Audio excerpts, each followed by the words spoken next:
Ramadan yang paling baik bila? Ramadan tahun lepas. Ramadan yang makanan dia tak ada, bazar Ramadan tak ada, buka puasa telur goreng dengan kicap tamin, rasa gembira, hari raya, pagi raya, pakai baju pagoda, kain pelekat, tak ada lemang, tak ada ketupat, kita tak usah hati, orang pun tak cemburu. Ketika mana? Ketika itu cuma tak boleh pergi surau masjid saja. Pengisian kita dengan keluarga sepanjang 30 hari.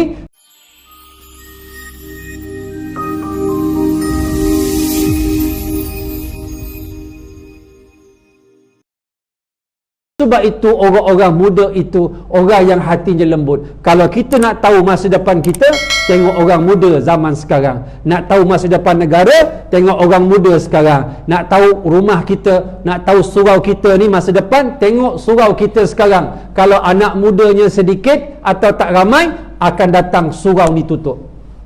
Bila mana? Bila imam mati, Bilal mati. Nak tahu kita mati macam mana, tuan-tuan? Tengok anak kita sekarang. Kalau anak kita ketika hidup dia tak solat hak wajib, jangan mimpi kita mati dia jadi imam solat jenazah di sini. Jangan. Ketika mana kita hidup dia tak baca Quran, kita mati dia akan baca Quran. Jangan bermimpi di siang hari, di malam hari. Jangan. Sebab masa depan kita je rancang sekarang. Orang Arab kata anta tajni ma zara'ta, engkau akan tuai apa yang engkau tanam. Ingat. Sebab itu kita nak mati, biar mati yang meriah. Jangan hidupnya meriah, matinya miskin, masuk kubur gelap gelita, bil elektrik pun tak mampu nak bayar. Wa na'udzubillahi min dzalik. Kita nak mati yang meriah, anak mandi, anak kafan, anak solat jenazah jadi imam, anak usung ke kubur dalam keadaan meriahnya, ada anak yang soleh dan soleha. Kita mati, dia menghidupkan kita dengan amalan yang dikirimkan. Subhanallah. Ini syarat dia pertama, muda yang ada ilmu. Kedua, amanu, beriman. Sebab tu kita berpuasa, Allah sebut ya ayyuhalladzina amanu kutiba alaikumussiyamu. Bila mana sebut puasa, Allah sentuh macam ayat yang lain, ya ayyuhalladzina amanu. Hanya orang yang beriman boleh memikul tanggungjawab. Besok subuh imam baca surah Sajadah. Tiba sujud tu ayat ke berapa? Ayat ke-15 tak silap saya. Innama yu'minu bi ayatina alladhina idza dzukiru biha kharru sujadan. Orang beriman disebutkan nama Allah menyungkur sujud, bukan dipaksa sungkur ataupun dia tersungkur, tetapi dia menyungkur sujud. Dengar ayat Allah, dia seronok dapat melakukan perintah Allah, dia menyungkur dengan rela hati, dia buat sepenuh hati dengan penuh kasih sayang. Sebab itu tak timbul bila mari Ramadan dia rasa berat, tak timbul. Sebab dia bukan pelakon. Dia bukan pelakon sebab dia dah biasa konsisten dengan perintah Allah. Mari Ramadan dia bertambah. Ini sifat orang yang beriman. Ketiga, wazidnahum huda. Kami tambahkan mereka petunjuk. Sebab tu ilmu tidak memberikan apa-apa kesan tanpa petunjuk. Man izdada ilman walam yazdad huda lam yazdad minallahi illa bu'dan. Orang yang banyak ilmunya tetapi tidak ada petunjuk daripada Allah, dia bukan semakin dekat kepada Allah, semakin jauh. Sebab tu ramai orang kadang-kadang ilmunya banyak tetapi tidak membawa kepada Tuhan.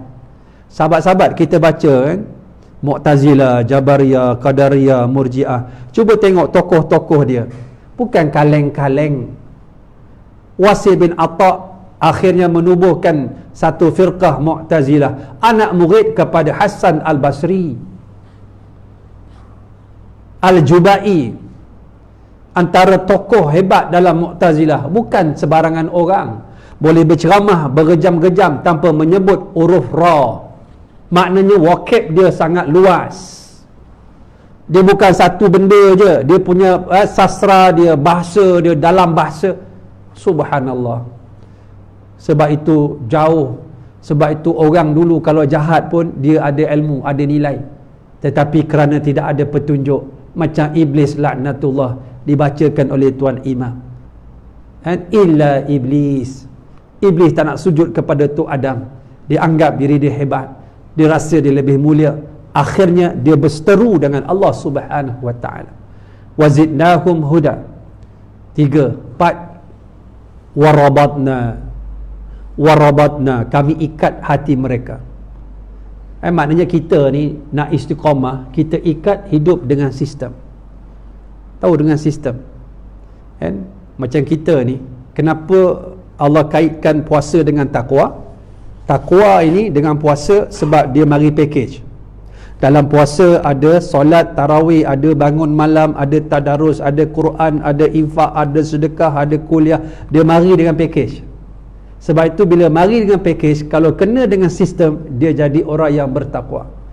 Kalau tidak, sekadar makan di restoran at-taqwa.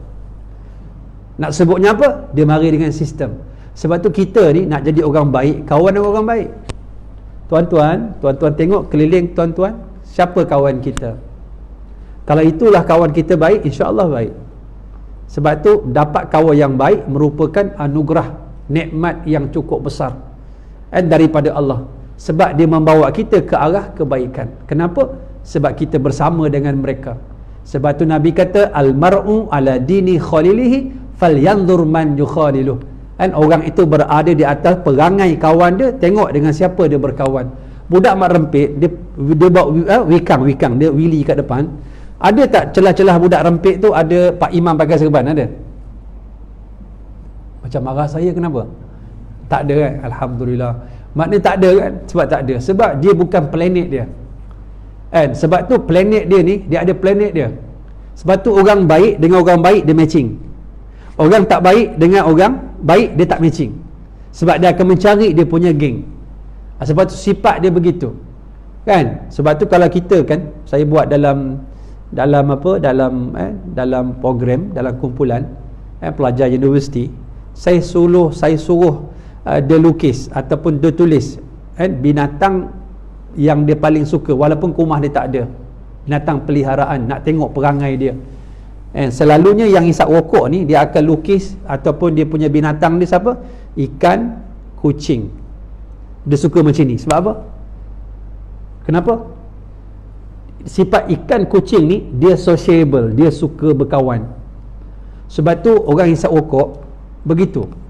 Sebab tu penagih dadah, bila ADK, Agensi Anti Dadah Kebangsaan, sebut jumlah penagih Malaysia pada 1999 1 juta lebih. Ada menteri marah, dia kata bagaimana mungkin? Subhanallah. ADK ni Agensi Anti Dadah Kebangsaan, dia mengambil kira jumlah penagih yang berdaftar 600,000. Mengambil kira seorang penagih ada seorang kawan.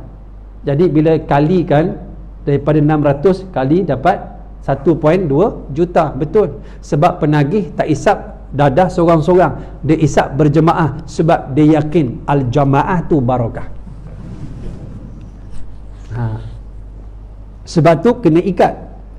Yang kelima, iqamu. Nampak? Orang yang beriman dia istiqamah. Perkataan istiqamah daripada qama, berdiri. Berdiri. Dia ada tanda dia. Istiqamah ada tanda dia.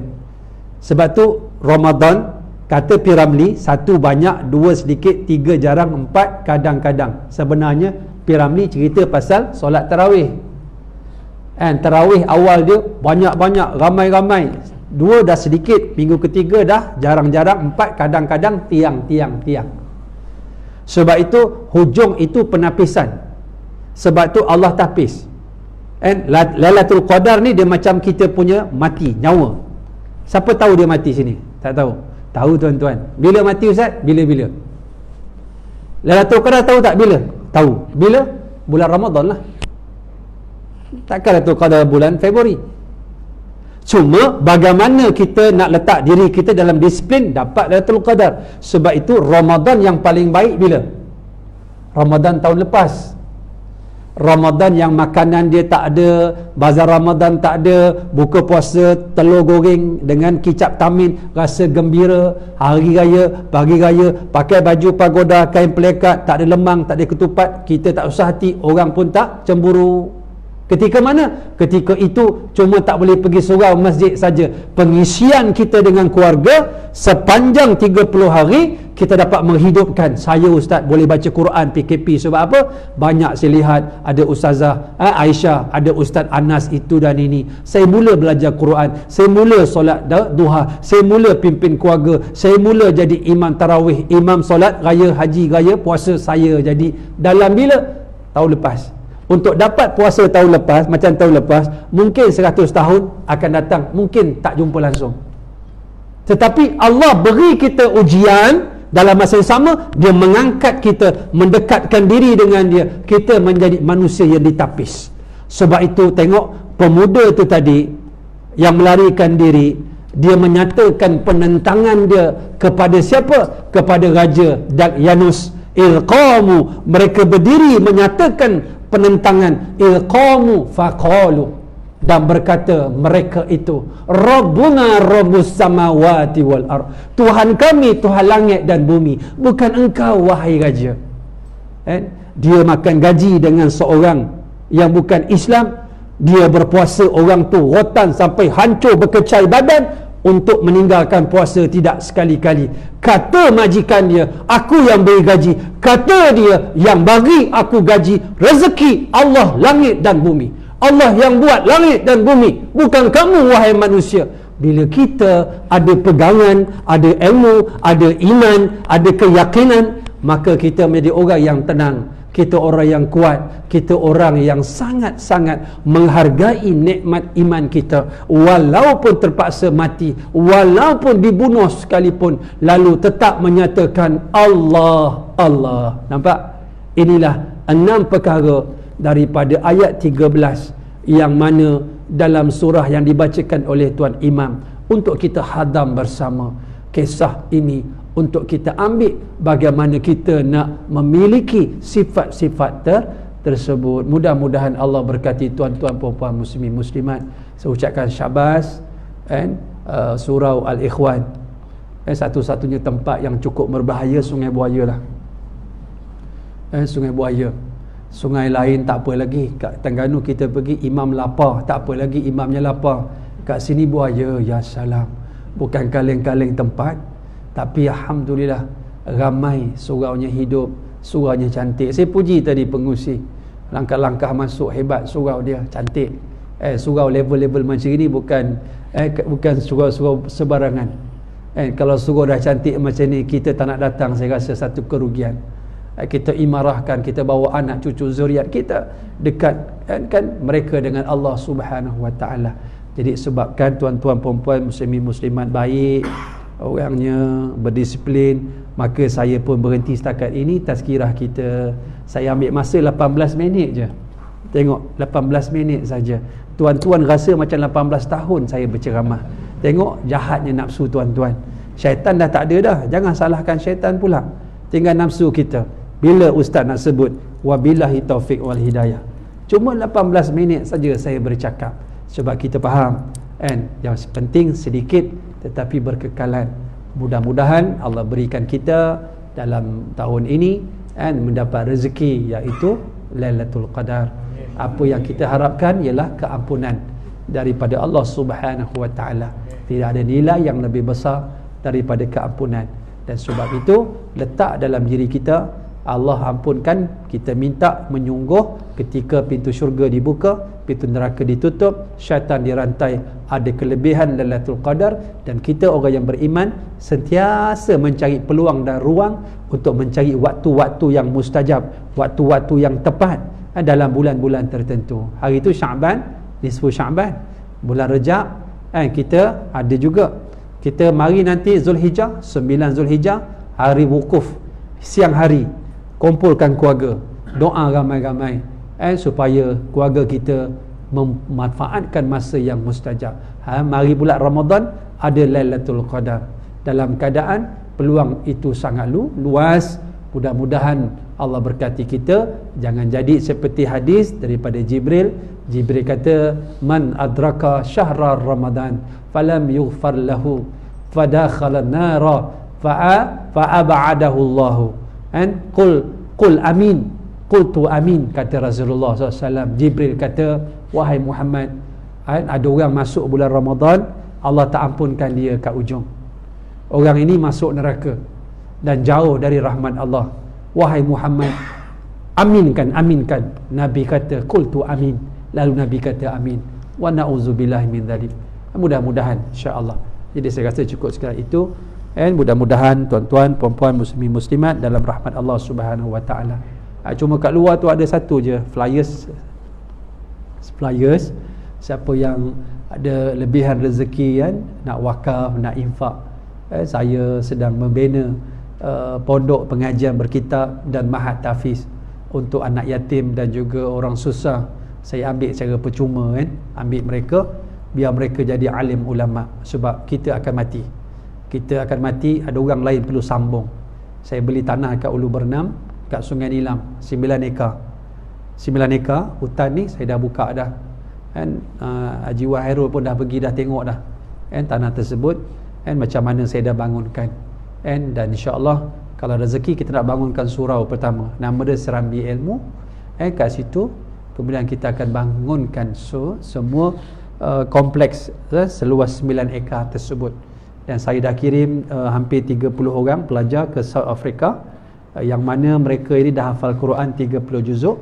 Lah ni sedang menyambung kitab di South Africa, di 3 universiti di East Pingo Beach, di Newcastle dan juga di Camperdown. Jadi mereka akan balik besok kan, dan mereka akan tolong saya. Di antara yang kita hantar ni ada anak yatim, ada orang susah. Saya dah buat dah dan berjaya, dan mereka dah hafal Quran. Dalam tempoh Ramadan ini, anak-anak kami di South Africa menjadi imam solat tarawih di South Africa. Bukan di Puchong tuan-tuan, South Africa. Dalam keadaan mereka itu mewakili Malaysia, mewakili negara kita, madrasah kita, mewakili kita. Dan ia satu kebanggaan bagi diri saya. Selagi mana dalam dada mereka ada Al-Quran, kita menumpang kebaikan Al-Quran yang ada dalam dada mereka. Ayuh sama-samalah kita sumbang seorang sedikit untuk kita majukan agama Allah Subhanahu wa taala. Saya ucap terima kasih kepada pihak surau kerana menjemput saya. Mudah-mudahan Allah berkati kita semua. Assalamualaikum warahmatullahi taala wabarakatuh. Ya tuan. Ustaz dekat apa 20 student South Africa. Semalam Ustaz apa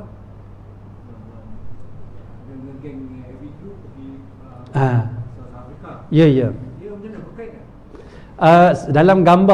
Dalam gambar Ustaz Abid Liu dan anak murid saya kat sana, dia kirim video. Ustaz Abid Liu dia ziarah di Camperdown, di Jamiah University Inamiyah. Anak murid saya ada sebahagian belajar di situ bersama. Cuma Ustaz Abid Liu dia sekadar ziarah saja. Tempat alhamdulillah memang ada gambar kat situ bersama Ustaz Abid Liu. Ustaz Abid Liu dia ada program kat sana. Tapi nampaklah gambar anak-anak murid salam, berpeluk dengan dia. Dan Zakaria tu siapa? Zakaria? Semalam Ustaz cakap Zakaria itu yang apa? Zakaria itu di Johannesburg.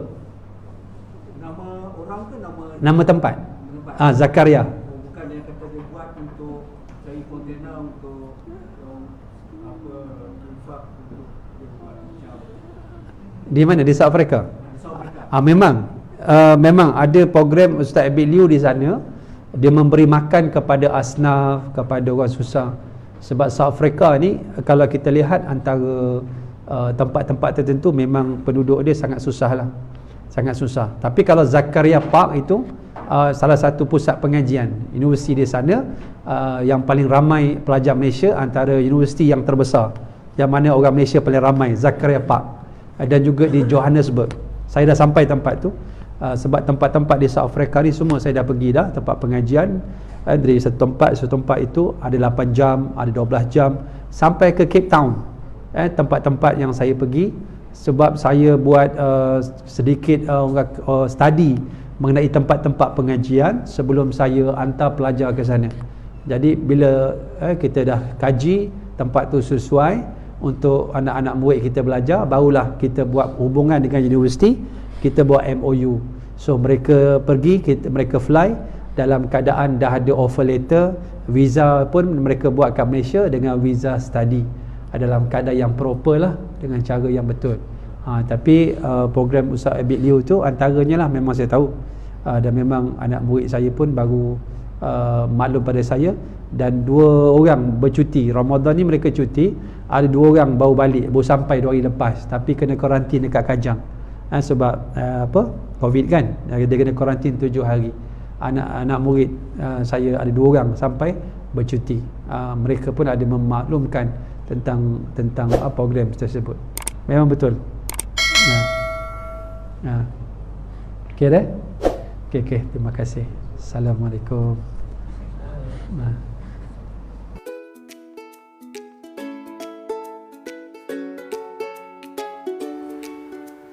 Terima kasih kepada semua para penyumbang. Syukran jazilan katsira. Jazakallahu khairal jaza. Minumlah Tanwir Koko terbaik.